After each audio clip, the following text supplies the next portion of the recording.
Hello, and welcome to the Empowerography Podcast. This is a platform created for women's voices to be heard and a place to share their stories, journeys, and successes with the world for the purpose of helping other women who might be on similar journeys. We are empowering women one episode at a time. I'm your host, Brad Walsh, so kick back, grab one of your favorite beverages, and enjoy the stories.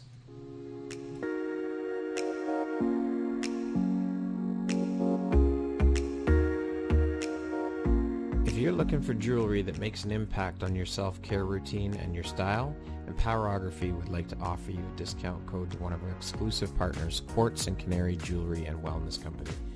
Use code EMPOWER15 to receive 15% off upon checkout at www.quartzandcanary.com.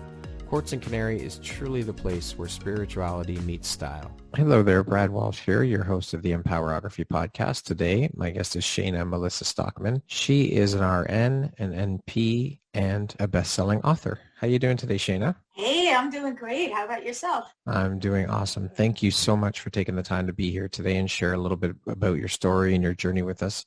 I appreciate you taking the time to be here today, and I appreciate you. Oh, I appreciate you, and thanks for having me. I love your podcast. It is my pleasure and my honor. So let's jump right in. I'm anxious to get started here. So as mentioned, you are an RN.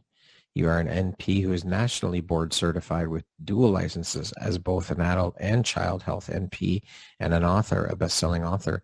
For those that might not know, can you please explain the differences between an RN and an NP in terms of job responsibilities and things you are allowed or not allowed to do with each of those designations? Sure. And then can I elaborate a little? Sure, of course. Difference between PA and NP? Yeah, absolutely. Okay, awesome. Well, I love this question because a lot of people think physician's assistant is higher than nurse practitioner because of how it sounds. Physician assistant you would think would be next to the physician, and nurse practitioner you think of as a lower role, and it's quite the opposite. So let me start off. First you have the LPN and then the RN. The RN can do a little bit more than the LPN, like hang blood for transfusions. The registered nurse basically takes the orders from the physician.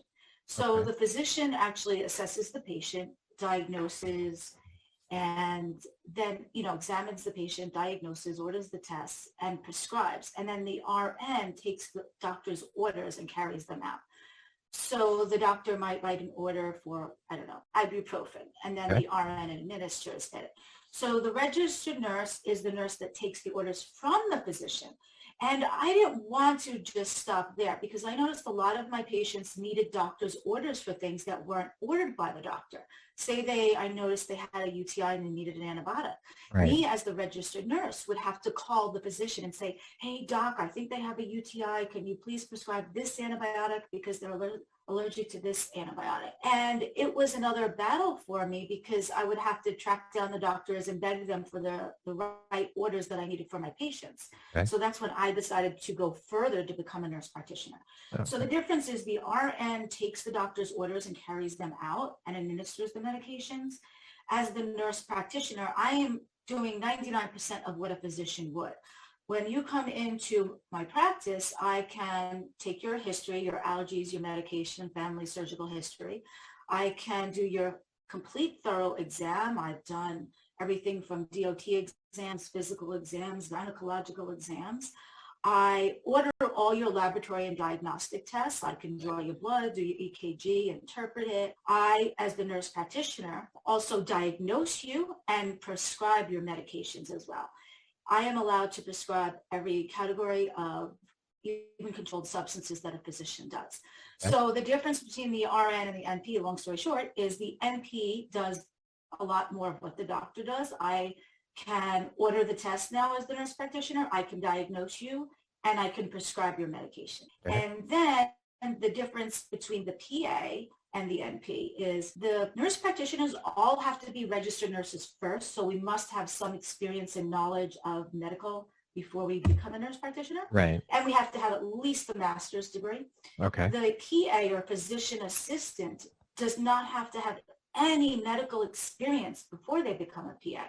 They could have had an associate's degree or a bachelor's in banking or something else and switched majors and decided to become a PA.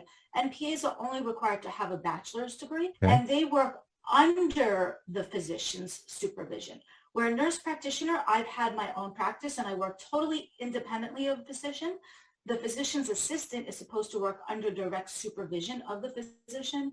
And it varies a little state to state, but most of them are supposed to have the physician at least in the building at the time of the visit. And the physician assistant also needs his charting re-reviewed by a physician. Okay. So I am totally independent as a nurse practitioner. I can bill insurances directly. I can have my own practice.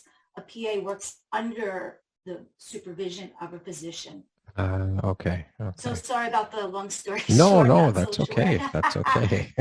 But So, people have that misconception of yeah, physician assistant, and they think it's closer to a physician. for sure. And it's quite the opposite. Okay. So what inspired you to get into the field of nursing as a career? I know there's a little bit of a story behind that, is there not? Oh, yes. Okay. My grandma raised me. My grandpa was a pharmacist, and I guess he taught her some things. And when I was little, I would see my grandma take her blood pressure pill or heart pill with a banana. And in Okay. later years, I would discover it was a potassium depleting diuretic, and then taking health classes that bananas contained potassium. And then I would note that she would order foods with low sodium. And in later years in health classes, I would realize sodium retains your water that raises your blood pressure, and she had hypertension. So that was the start of me noticing that there was food for medicinal purposes and things like that. And then I always loved helping people, and a nurse in a hospital really impacted me. And I had a nursing scholarship, but I didn't know how I had gotten it because I don't recall applying. Right. And then I was in an accident. I was in the hospital, and this one nurse really befriended me. And I was like, oh my God, she will never notice how many lives she impacted and how many of those lives impacted more lives. And she likes helping people. I like helping people. Whoa, maybe this is my calling. Maybe this accident and this scholarship happened for a reason. I want to be a nurse. So then they decided, due to budgetary cuts, my payout on the scholarship was zero. But I was still awarded the scholarship. Okay. So how long have you been working as a nurse now? 30 years. Next Wow. year will be 30 years as a registered nurse. I was an Okay. LPN first. And this is my third decade as a nurse practitioner. Amazing. Now, for you, what is the most exciting or inspiring part about being a nurse? Well, initially it was saving lives. That was so awesome. One of the youngest I saved was a premature infant. Wow. And yes, his mom had a brain aneurysm, and they did an emergency C-section, saved the baby. And my role was to stay up every single night, and when he stopped breathing, stimulate him and make him breathe again. And that boy must have been like 93. Yeah, so he's probably about 29 years old right now. I could talk to him every day. You wouldn't know who I am. So originally I enjoyed saving lives, but now I find it's more exciting changing lives. And, I have so many patients now that are telling me they haven't felt this good in years or decades. They're off all their meds now. I mean, I recently had a 70-plus-year-old man telling me he hadn't felt this good in decades. And that was like, wow, so I more enjoy life changing now. You take a very different approach to working with your patients now, which was brought on by a life-altering experience that you had. Can you share a little bit about that experience? Okay, there's a couple. Let's see. Yes. Okay, so there was a couple instances on why and how I changed my approach. For one, when I started taking care of my grandma in later years and she stopped walking, basically the doctors left her helpless and hopeless. And I was like, whoa, no, I'm going to get her walking. And I did. And eventually with no assistance, no cane, nothing. And I had to get to the cause to solve the problem. And I was so proud of myself. I was a brand new nurse. I didn't know how to do anything yet. I had no experience. And I was like, wow. So we have to get to the cause to solve the problem. And mindset is a big piece of it. Right. She had asked me, you'll ever think I'll walk again? And if I had said no, she wouldn't have tried, and she probably wouldn't have. And I think, a lot of physicians give up on older people. And so mindset's a big part. And then in later years, I myself was in full-blown heart failure. And, you go to the specialist and you would think they would know best. I mean, Yeah. they have one body part to know. So, I'm progressively getting worse. And, I said to the doctor, I said, is any of this medicine going to slow down the progression? No. Is any of this going to stop the progression? No. And I said to the doctor, like, because I remembered how I did it with my grandmother, we have to get to the cause to find the solution. What is the cause of my heart failure? And I was told by the heart specialist, well, 95% of the patients, I never find the cause of their heart failure. And Holy I'm thinking, this crow. is so sad. 95 out of every 100 patients you're taking care of as the specialist with their life in your hands. You don't know the cause, then how can you stop the progression? How can you reverse it? I said, Exactly. I'm young, I'm not doing drugs, I'm not heavy, I'm not on diet pills. And I was like, that was unacceptable to me. So my mindset said, if your healthcare provider is not getting you healthy, you need to fire them. Yes, if you have a repairman in your house and he's not doing the repairs right, or a roofer and your roof is still leaking, you fire them. That's right. So that's exactly what I did is I fired my heart doctor. I fired a couple more until I found one that would listen to me. And so that changed my life. I knew I had to get to the cause to find the solution. And, I honestly helped heal myself holistically without meds. I was a big part of that. And that was Incredible. about 20 years ago now. I wouldn't have been alive today. My feet were blue and cold and I was in Wow. full heart failure. So, That is um, unbelievable. yeah, so How? I want people to know now not to just take your specialist's word. If you're still getting worse, seek another opinion, you Yeah, for know? sure. Absolutely. That's their responsibility to figure out what Mhm. the root cause is and how we can help get you better. Yes. And especially a lot of cancer patients now, they're still getting worse.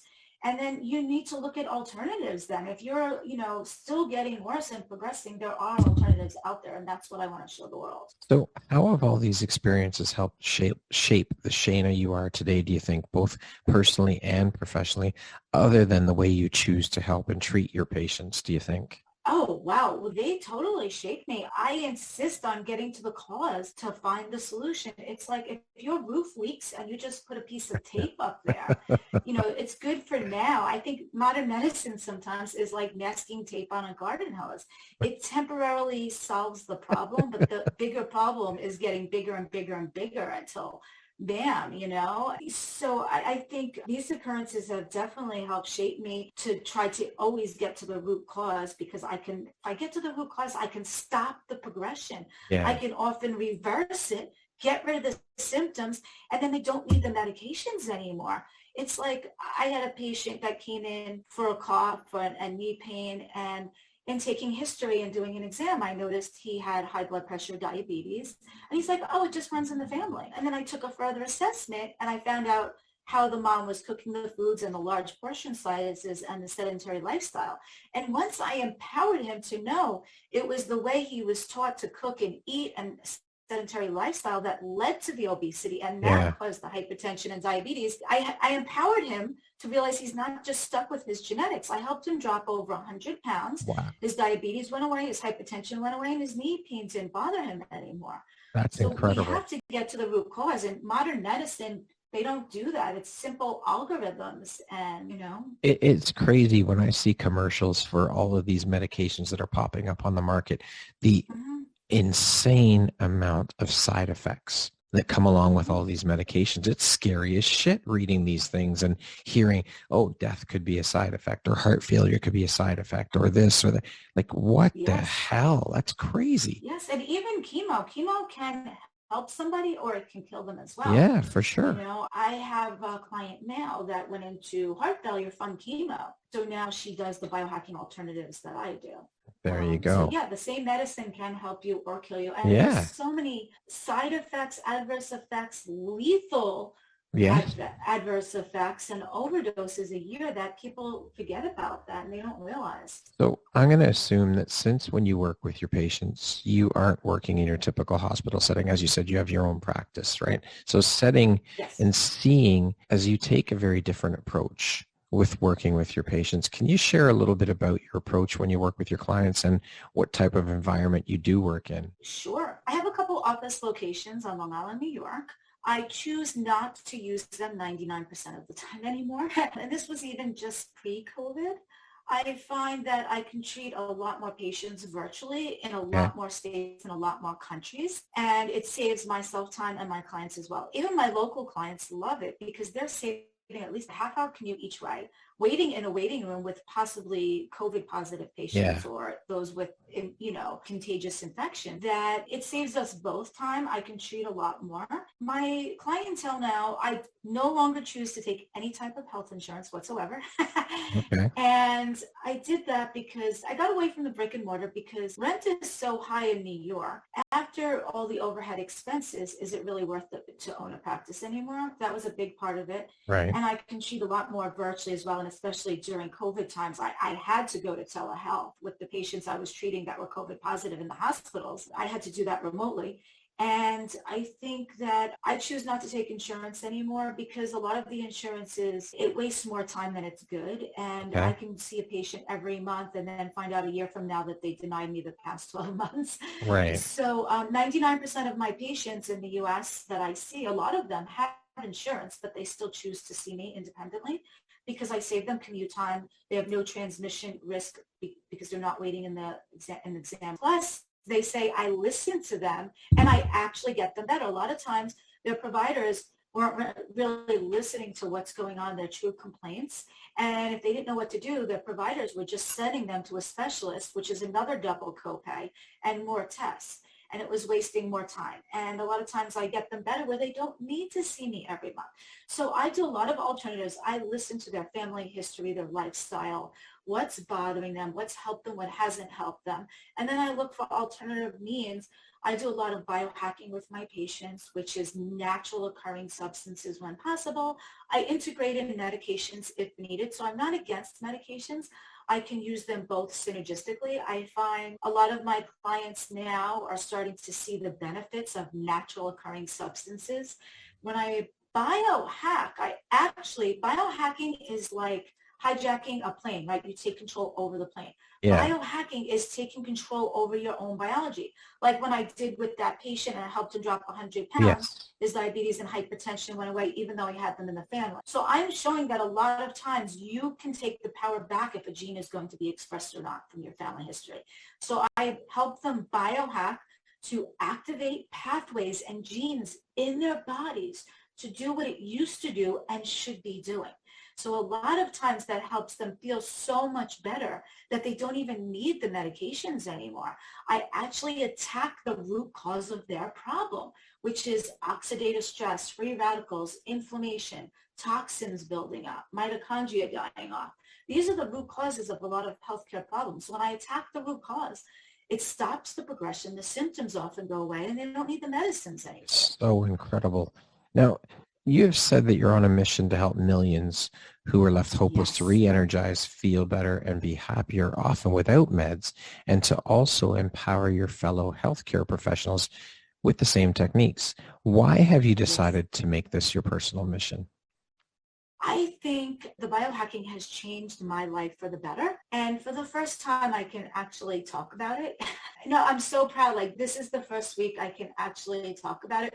There's a lot of times in the US here when there's cases going on and settlements and things like that and gag orders and you can't talk. Yeah. So I can actually talk now. The biohacking has changed my life forever. I was in a place where I was in a really bad accident. I was broken ribs, dislocated jaw. The meds led to more meds, led to more meds. Then there was more side effects, which led to more meds. For instance, they put you on the steroids, great anti-inflammatory. Yeah, you know what? It made my weight go up. When I had more weight on me, that made my sugars high. So now I'm a diabetic, raised my blood pressure. Now I'm a hypertensive diabetic. But, the Yeah. inflammation's getting better on the steroids, right? You think. Then they give you anti-inflammatories. Even with food and taking a pill for my stomach, I still developed an ulcer. So now it was helping my jaw pain, the anti-inflammatories, but now I have pain in my throat and my stomach. So more meds led to more meds. And trigeminal neuralgia was a side effect I had from the surgery. The surgeon hit my trigeminal nerve. And that's the most excruciating pain in your life. The doctors were here's some oxy. I know my patients, patients tend to get hooked on that. With narcotics, you build a tolerance. You need more and more and more to get the same results. I didn't want to be high and stupid. I wanted to be out of pain. So here, take some oxy. It's not helping here. Take some more. The hospital literally overdosed me post-surgery. I almost never woke up. They gave me so much medicine. And then the docs are like, here, oxy's not covered by your insurance. We'll give you fentanyl. I don't want fentanyl. Oh, okay, we'll give you morphine. And, you don't want that? Okay, how about some medical marijuana? And I didn't want to be a drugstore, or drugged out. So, biohacking changed my life. Then I was sad and in bed 6 days a week. Now, since I'm biohacking, I have no ulcer. I'm back to my ideal weight. I'm energetic. I'm out of bed. I'm functional every day. I'm happier. I can touch my face without getting that pain. I'm off all of those medicines. I'm not on any narcotics, no anti-inflammatories, no Valium, no oxy, fentanyl, morphine, medical marijuana. I mean, it changed my life. I'm out of bed and functional every day with no meds. That's huge. That is, you know how many that's people massive. overdose on oxy a year and fentanyl? Tons. So I want to show now they're doctors that were on top of their A game. Now, I went to specialists, right? Pain management doc. I went there because the hospital overdosed me after one of my surgeries. So I went there preventatively. And what was I given? Oxy, morphine, fentanyl. Well, that's any better? So I want to show these specialists there is alternative ways. And then I actually had my specialist call me because I got such great results in my patients. He's like, I don't know what you're doing, but I need to buy into that, So I want to show them if they were they're the specialists, and we're looking, even the doctors are looking to the specialists for their advice. Yeah. They graduated 20 years ago, or even 10 years ago. This full technology that I'm using now was not out there. So instead of talking to a patient and then the patient gets better and then I have to talk to their doctor, if I empower a doctor or a healthcare provider, another nurse practitioner, each one of those can impact hundreds of thousands of lives. So now it gives me a flashback to when I wanted to be a nurse, and that nurse, I looked at her. She'll never know how many lives she impacted and how many of those lives impacted more. So when I reach out to the healthcare providers, they can each impact so many more lives because that specialist is the last stop for a patient. That's the patient's last hope is if the doctor doesn't know, you go to the specialist. Now, if the specialist doesn't know, you're still hopeless. And where the hell do you go? Yes. So I want to have this massive tidal wave effect rather than just a mere rippling effect. I love it. I'm very curious to know how your mission of empowering your fellow healthcare professionals through your methods and practices in biohacking is being received. Are they as open to your methods and processes? Oh, that's a great question. Most of them are. A lot of physicians often don't want to admit if they don't know something.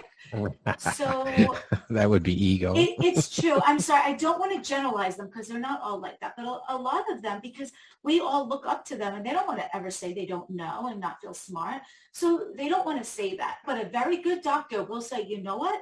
I don't know of this technology. Let me check into it. Where can I get some more information?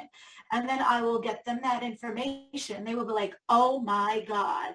And then they start learning about it, asking about it. How do they incorporate it into their existing practice? So good physicians, a lot of times they do not know about this. It was not around when they went to medical school.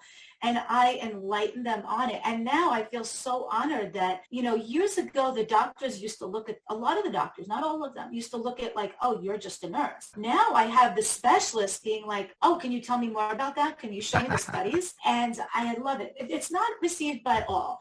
A lot of doctors, some can't get used to, wow, natural ingredients can actually create those effects and turn on genes and genetic pathways to make your body reduce oxidative stress, increase mitochondria, detoxify. So some doctors can't get their heads wrapped around that because they're brainwashed in medical school. Yeah. Prescription, hypertension, diazide, hypertension, prescribed Lasix.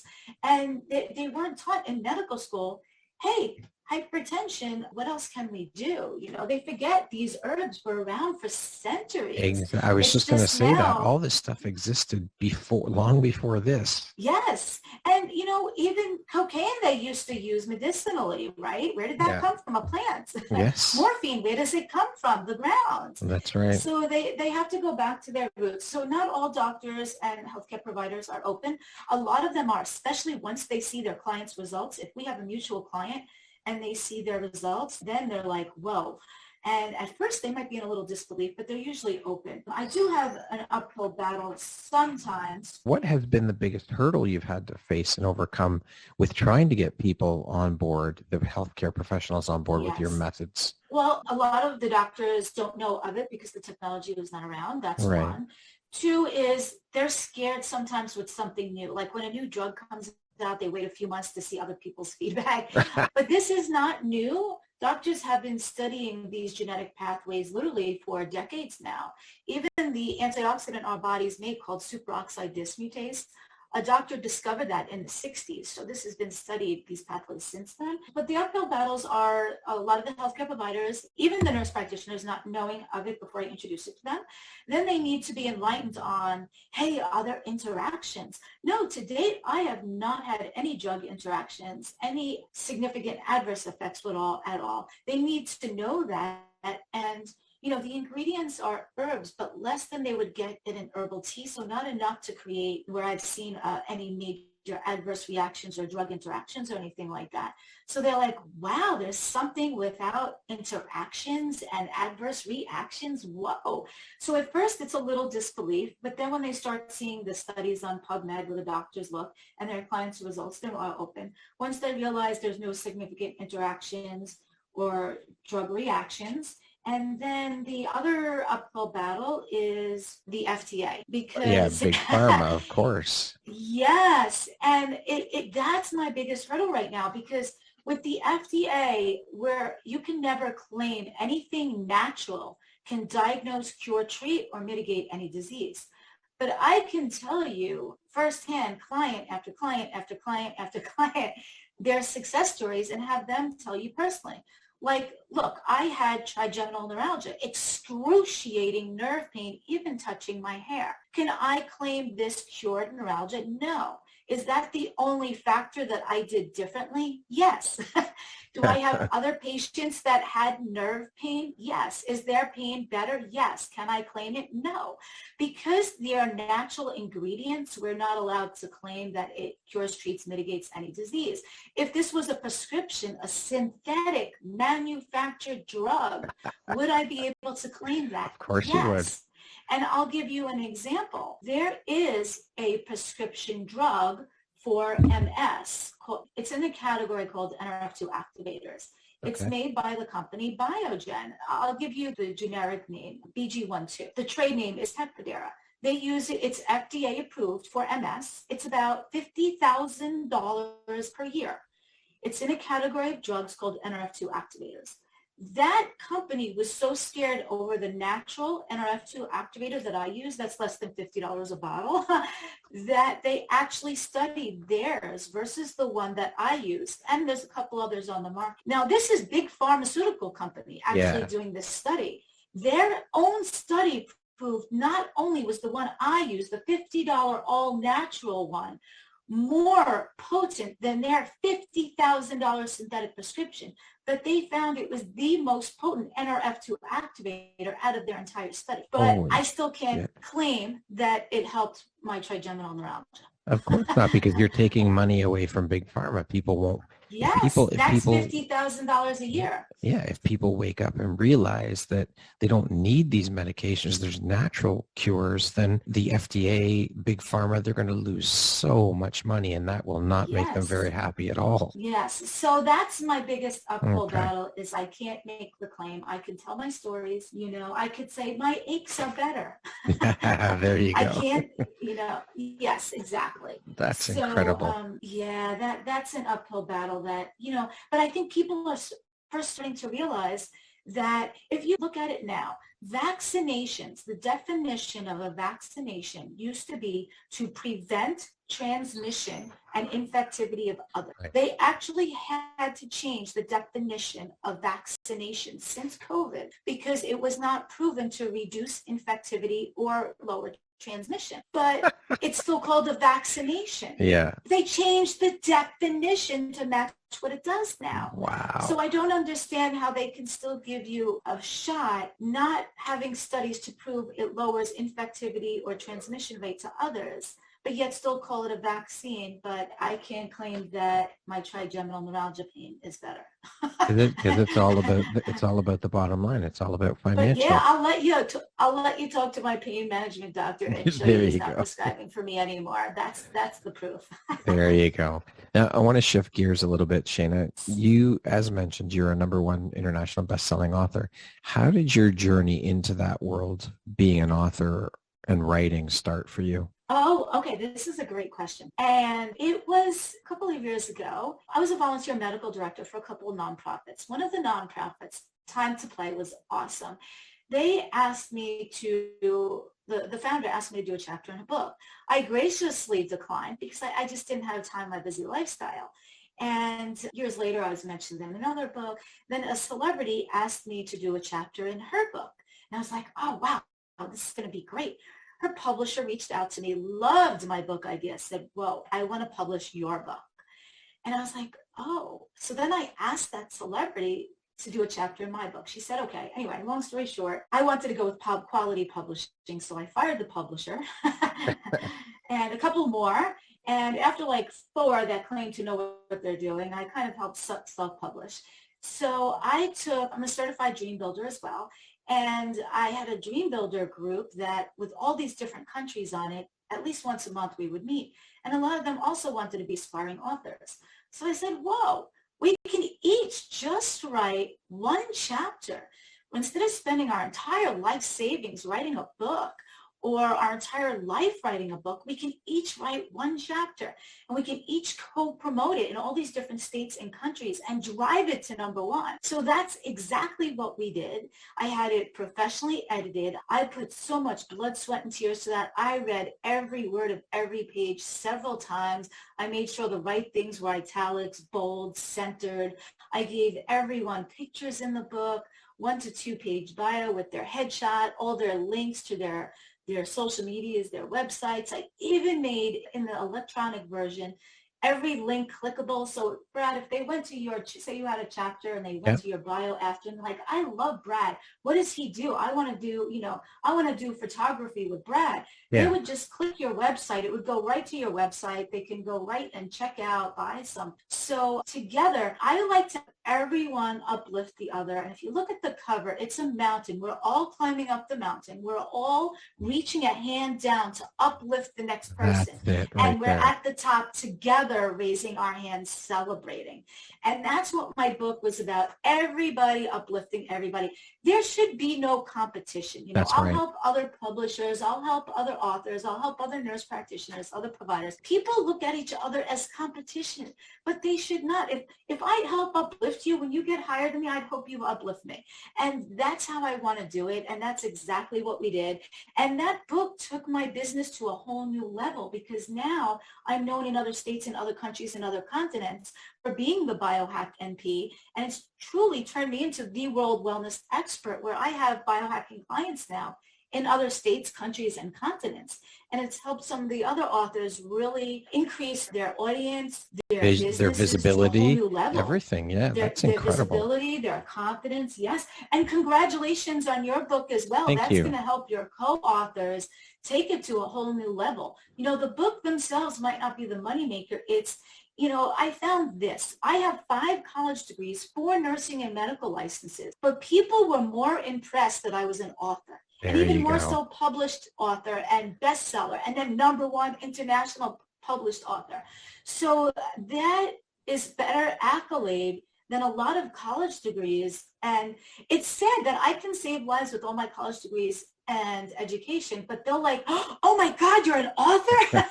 And that seems to be a bigger accolade. It So does. kudos to you and Thank all you. your authors that are going to And be to in there. you. It brings so much prestige and respect, and it's such a big accolade to put on your resume now. It really is. It's a huge thing, and it carries a Yes. lot of weight and holds And a lot of also, power. I'll be working on another book after Sacred Redesign. Thank Yep. you, Adriana, for that. I'll plug her. Thank you, Adriana, for helping us with Sacred Redesign and Brad with his next book. After that, Sacred Redesign comes out, I'm currently working on another edition of Overcoming Life Obstacles. I think I will call it Overcoming Obstacles.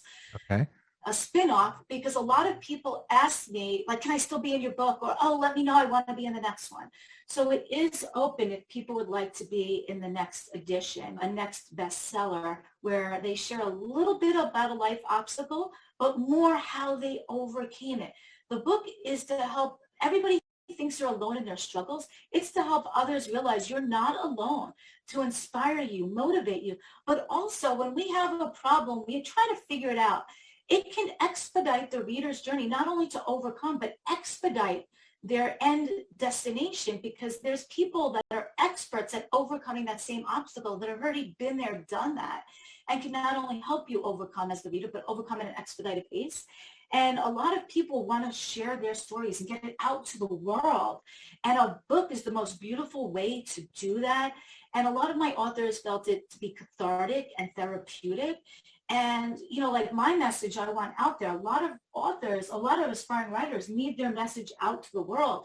They can help so many people, you know, if they overcame addiction or death or dying or disability, it can help so many people. Like in my book, I had a doctor overcome ADD and dyslexia to become not only a doctor and a surgeon. So there's other people with ADHD that can be inspired, and those tips and tools can help them overcome. That's it. It gives people inspiration by reading other people's stories to realize that, hey, you know what? I'm not alone in this. If this person can do it, so can I. Yes, and they can make their message, you know, instead of, they can use that struggle as an excuse why they're not doing anything in life, or they can use that as a stepping stone. I like to say, turn your obstacle upside down as a stepping stone and use that to elevate yourself and uplift others. I love it. And then when you get at the top, instead of saying yes, I want everyone to say OLO, because OLO is the double acronym I've created for the title of my book, Overcoming Life Obstacle, but also optimistically lifting others. There you go. And that's the important part, is putting your hand, as you mentioned, extending your hand down to help bring people up, or send the elevator back down to help either people up, because as a community, we thrive. Supporting one another is huge, and it just, you cannot lose with community. People spend the same amount of energy sometimes to knock a competitor or bash, and they're not as high as if they would just spend that energy uplifting that same person, who then can uplift them. So I would like more of the world to see less competition and more how we work together as authors, publishers, medical professionals, whatever it may be, you know. Absolutely. And that the world doesn't have to hide and shame their disability or their special or their obstacle or their special abilities. That instead of hiding it, they can make it known to the world, like, yes, you know what, I have ADHD too, but you know what, it helped me do so much because I'm a hyper person. I accomplished so much more. So I'm not ashamed of it. I'm using it, you know, back in the day, it would get me in a little trouble being hyper. But now I'm just like an overachiever.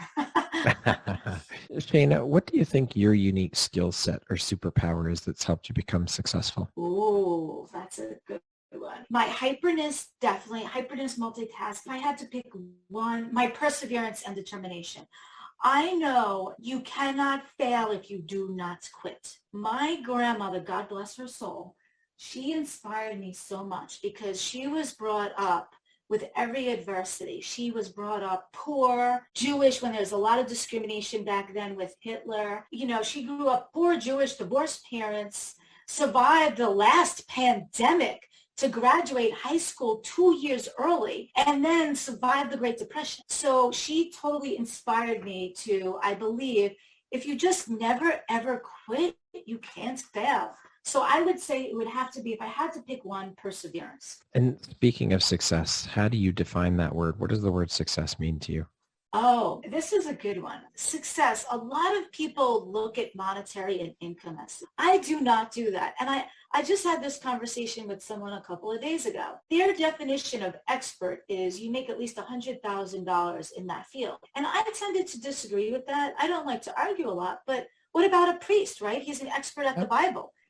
If he doesn't make 100,000, is he not an expert? So I tend to disagree with it's the revenue. And, you know, I think to me, success means the number of smiles I put on faces and how many lives, not necessarily I've saved, because I've saved a lot of my time, how many lives I've changed. And it's not only the smiles on faces, but the lives I've changed. And I've done a lot of my work over the years for free, volunteering for different medical, different nonprofits Yeah. and such.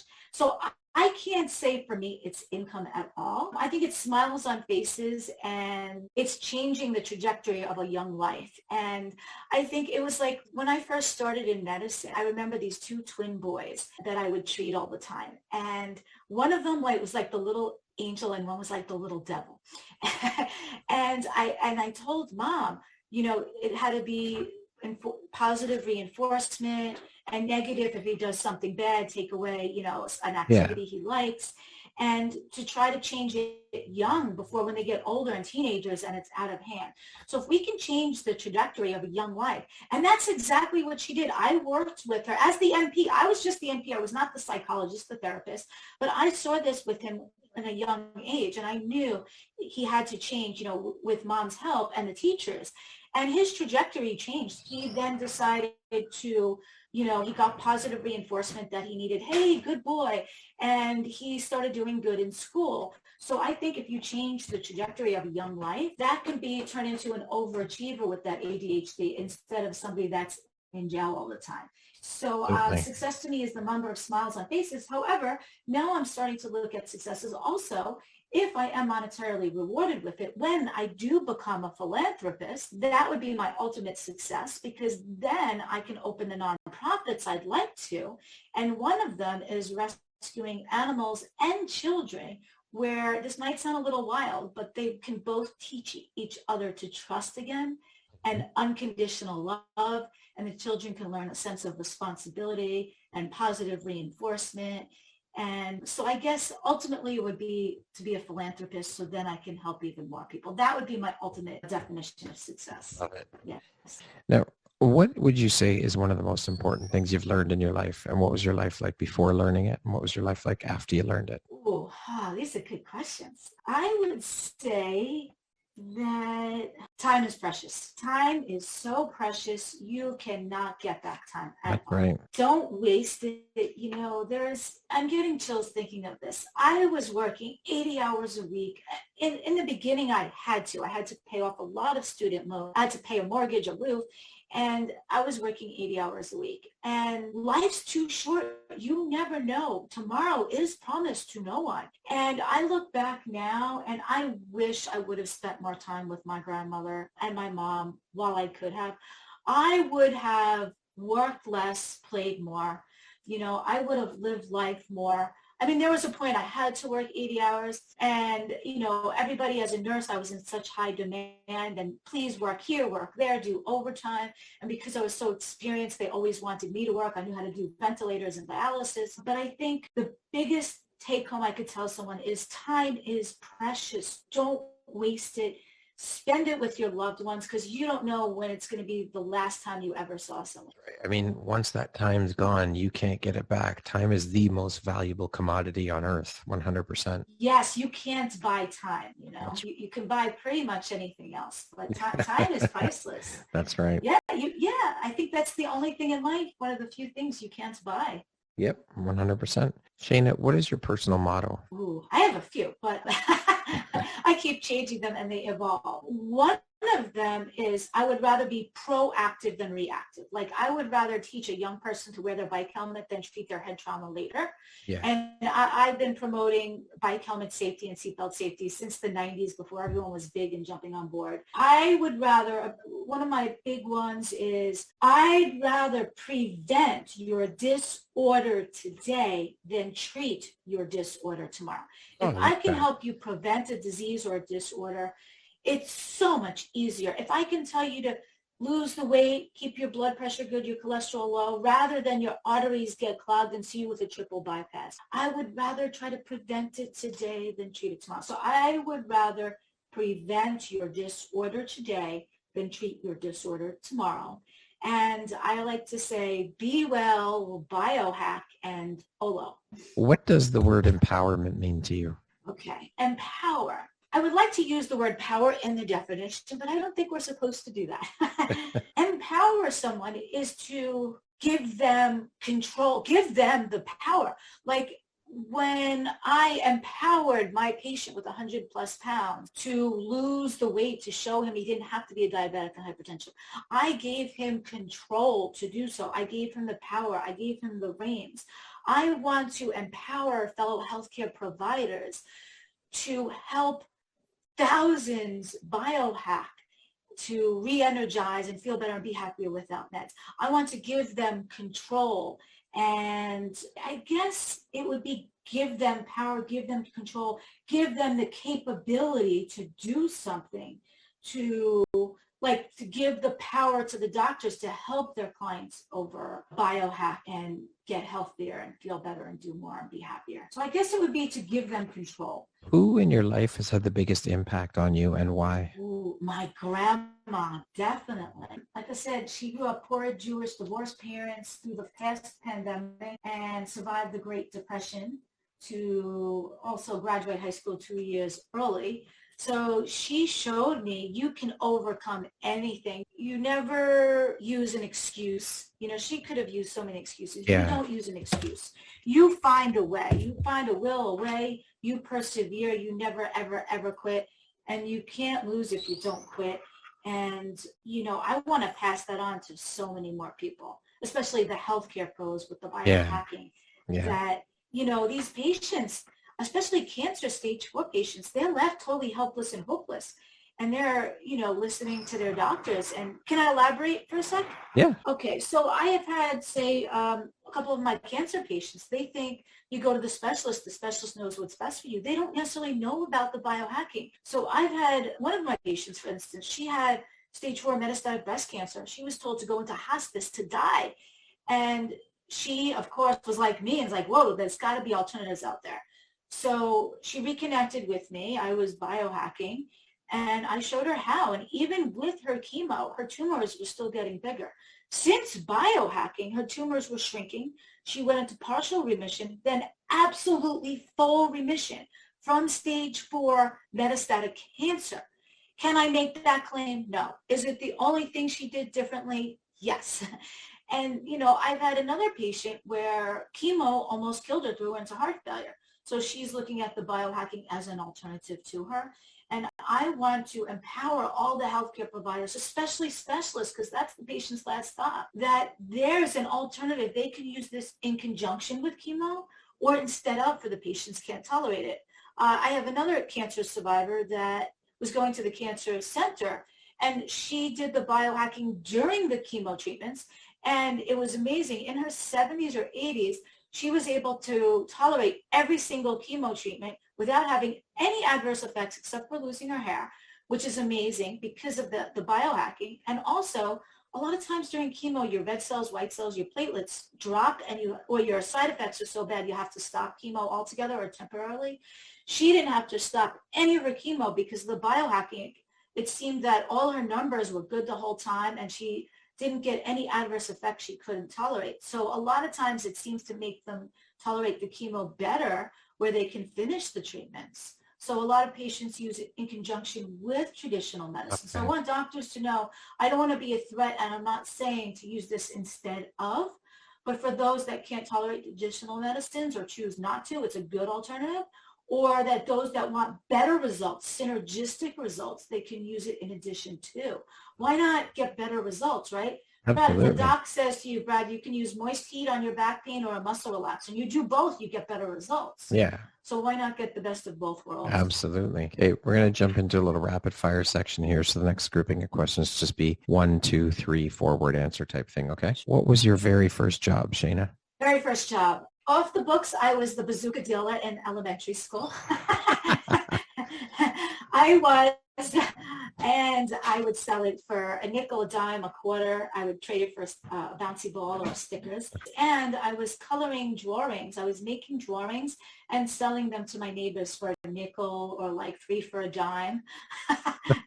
And then I moved on to daily news, before school, newsday, after school, and babysitting. And I took CPR so I could have the competitive edge and babysit. There you get the go. job over others. How would you describe yourself in one word? One word, dynamo. If you came with a warning label, what would yours say? Watch out. If you know what's good for you, you better listen to her. and do what she does. Would you rather have more time or more money? More time, because money can't buy time, but time could buy more money. There you go. Oh, I just made that up. If you could teach the world one thing, what would it be? Uplift everyone. Just be happy and uplift everyone. One thing you want but cannot buy with money. My grandma back. If you could change one thing about the world, what would you change? Get rid of hatred and competition. That concludes our rapid fire section. Now back to our regularly scheduled program. What is your way of showing up for yourself every single day? Ooh, like my regime? Yeah. Ooh, okay, great. I wake up, I'm like, oh no, I should have gotten up sooner. Then I'm like, I thank God that I'm alive. Like, people need to give more thanks for just being alive and breathing and waking up. So I'm in gratitude every morning that I wake up. Then I hop out of bed and I take my activators and I swallow it with my energizing drink. And I take my prebiotic, my energizing drink, so I mix it with collagen, prebiotic, probiotic, my immune support, drink it with my activators, my fat burner, my omegas, and wash my face with the activators, hop in the shower with the activators, wash my hair with the activators because they're topical also. Then I look at my schedule because I have my to-do list done from the day before, what's to do. And then I prioritize and I try to bang out the first most important thing that must be done for the day by a certain time. That's a busy regime, that's for sure. What is an unexpected blessing or occurrence in your life that you're grateful for? An unexpected blessing, I guess, would be my heart failure and my accident, because that taught me the potency of the biohacking. Incredible. What is your why, Shayna? Well, I just want everyone to be happy and laugh more, dance more, smile more, work less, enjoy life. But my why would be, I want to empower thousands of healthcare providers to biohack themselves and help millions more biohack so that we can all re-energize, feel better, be happier, often without meds, while it allows the healthcare providers to leverage a recurring income stream so that they can totally live life and be happy, because time is so precious. If you had the opportunity to sit down and have a 1-hour conversation with one woman, any woman in the world, who would it be and why? Whoa. I would think of different women like Mother Teresa and Florence Nightingale, one of the first nurses. And I would think about Oprah. But I think if it would have to be just one woman, it would be my grandma. My why would be because time was so precious. I wish I would have listened to more of those grandma stories where the snow got deeper, the miles to school got longer. And, she was just... My why would be she survived so much.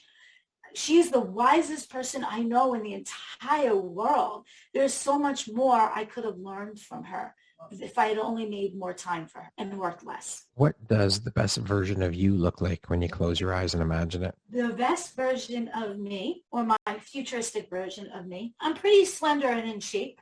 Even a little more of the six-pack back, a little more defined, but it would be that millions of healthcare providers are listening to my words. It's nice now when I'm starting to get quoted and repeated, like on Facebook, I'll see a quote with my name after it. So it would be nice to travel the world to different states, different countries, up on that stage with thousands of healthcare providers listening to how I help biohack and how they can learn biohacking to empower themselves. Because a lot of healthcare providers, they don't take care of themselves. We always say put on that oxygen mask first. I want to show them that they can biohack to get healthier themselves so that they can treat more patients with biohacking. So the best version of myself is a few years from now, up on that stage, touring different states, different countries, thousands of people in the audience and virtually, healthcare professionals listening to how to biohack the best way for them, their clients, so that they can all re-energize, feel better, be happier without meds. But also the healthcare providers will learn from me this leveraged income where they can treat more patients with care for more patients with the biohacking with less time so that they can buy back time and have it with their precious loved ones while they still can, because they're having that leveraged income from biohacking. If you could go back and give your younger self one piece of advice, what would that piece of advice be? One piece of advice, God, time is so precious. I always put myself last. And I know we want to wrap up, but I'll tell you a quick little story. When I was younger, I would save all my pennies and nickels literally, and I finally had $7 in change, and I would watch the rich girl across the street every day get a Good Humor ice cream, and I could never afford it. Finally, one day, I decided to splurge and use my life savings to get one, and I ended up treating the entire neighborhood to ice cream that day because they all wanted it and didn't have money, and I didn't have enough for my own ice cream. So I would say it's important now to refill your own cup so that you can give more. And now I know the importance of that.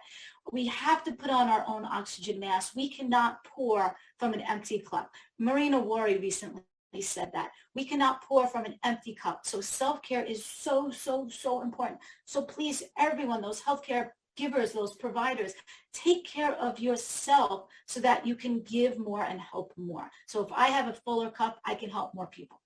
Absolutely agree with you 100%. So Shana, lastly, if you were to deliver your last 30-second speech to the world, your corner of the world, your group, your tribe of people, your healthcare providers, whoever that may be, what would that last 30 seconds sound like? What words of wisdom would you impart? What would you say?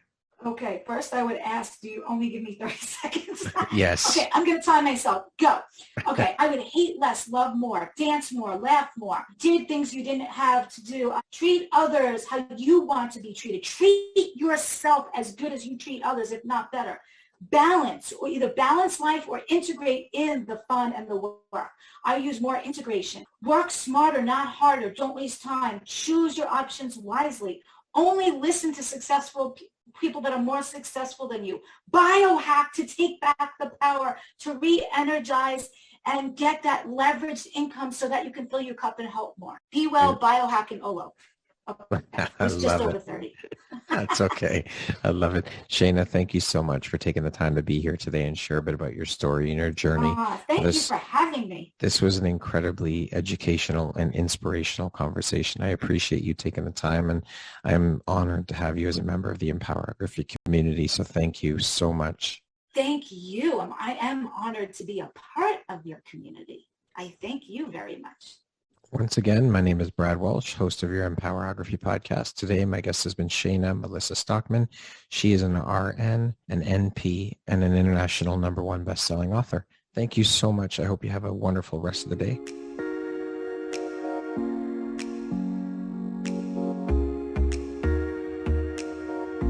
Thank you very much for listening to this podcast.